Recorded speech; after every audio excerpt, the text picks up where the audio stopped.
Okay, so here's a question for you.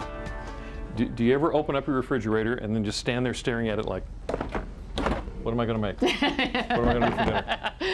There are probably things you have in your refrigerator at all times, and there is no shortage of delicious things you can make with them. Joining us today with a few ideas is Chef Steve Konopelski from Turnbridge Point B&B. Thank you so much for joining us. Thank you for having me back. I'm really, really grateful to be here. And on behalf of everyone at home, I'd like to thank you for not droning on too much with that last segment.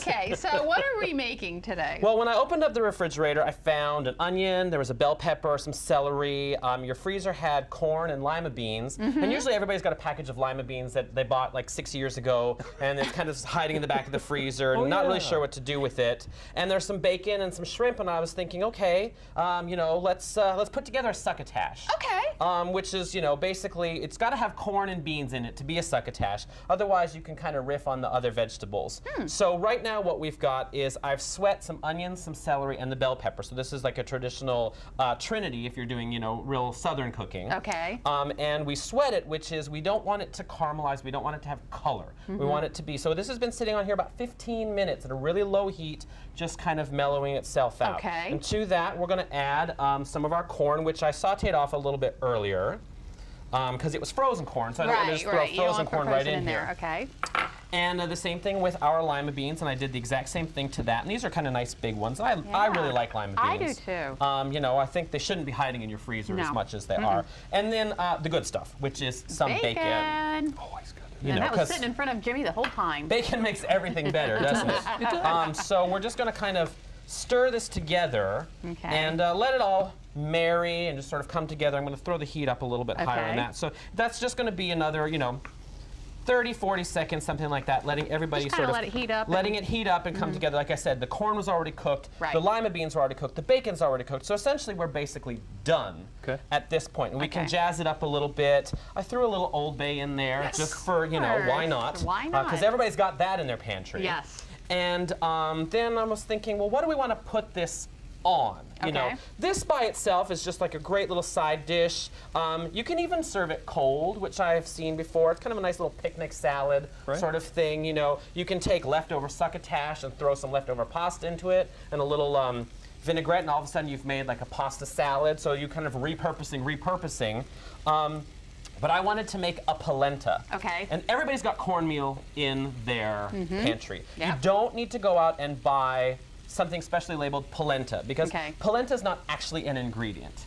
It's the Italian word for like a slurry or kind of like a porridge. Oh, okay. So you can make it with you know, grits. You can make it with cream of wheat. You can make it with sort of any kind of thing. It's a creation. So this is corn. It's a creation, exactly. So this is cornmeal. It's cornmeal, and I cooked it. I boiled some chicken stock, added you know, just about a half a cup of cornmeal, stir it, bring it to a boil, and let it sort of simmer down.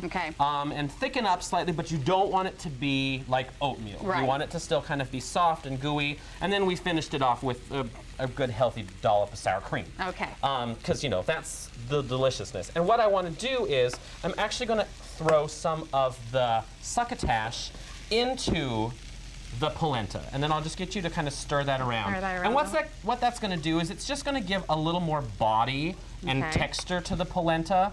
Some people are sort of off-put with polenta because, you know, it's a porridge and it feels a little baby food-ish maybe. This way we're going to have a little bit more texture to it. And then we needed a protein, and there was the shrimp in there. The shrimp. Yes. I can't believe we had shrimp in there. But I'm the shrimp compared to this one. Oh, yeah. We do this every time. I don't know why. So I roasted them off. And at Turnbridge Point, we do a monthly brunch, which we're actually sold out until September, if you can believe that, which is really very exciting. That's awesome. New dates arriving daily, so check turnbridgepoint.com to you know, register for brunch. Okay, so we've got to get this together here. Right, so what we did is we just roasted the shrimp in the oven, 5 minutes at 350, and then when it comes out of the oven hot, you take half an orange and squeeze over the top. And so the warm shrimp's going to soak up the orange juice, and it's going to make it taste a little bit sweeter. So it's going to make this shrimp that's been in the freezer taste like it just came out of the ocean, so that it's fresh caught. All right. Okay? So I just want to heat them up a little bit more. Do we have some time still? What are we got about a minute. Got about a minute. So we're not going to heat them up. It's fine. They're cold. Who cares? somewhere there is a cafeteria lady who is missing her spoon. And it's here. Sorry so about that. we want to. She never would have known had She you not wouldn't have brought known it up. had I not brought that up. So, kind of rustic style here, because this is very comfort food. We've got some of our nice chunky polenta there. Okay. I'm going to put a little of our succotash on top of that. It smells delicious. It does. It really does. And then we would take our shrimps. They're not hot, but you guys are going to eat this stuff. Yeah. So I don't want to touch it with my hands. Okay. And we'll just put a few of those on there like that. So now if you're having like a dinner party, 2 or 3 shrimp, a little bit of the polenta and a little bit of the succotash, that's a nice little appetizer. Or just go healthy portion. Okay. And now we have like an entree. All right, And well, that's sort of it. And if you would like the recipe, send us a self-addressed stamped envelope to 1729 North Salisbury Boulevard, Salisbury, Maryland, 21801. You can also go to our website, DelmarvaLife.com, or give us a call, 443-880-9116. And with that, it is time to dig in. What do you say? Thank you so much. Thank You're you. welcome. Thank you guys for having me. I can't believe you made me work so hard. I know, right? Broke a sweat and everything. It was right here. That is delicious. That is terrific, isn't it? It tastes like home. It does. It's comforting, you know. Sometimes you're I like like, the way you said and this is like really from start to finish a half an hour. Steve, thank you so much for coming in today.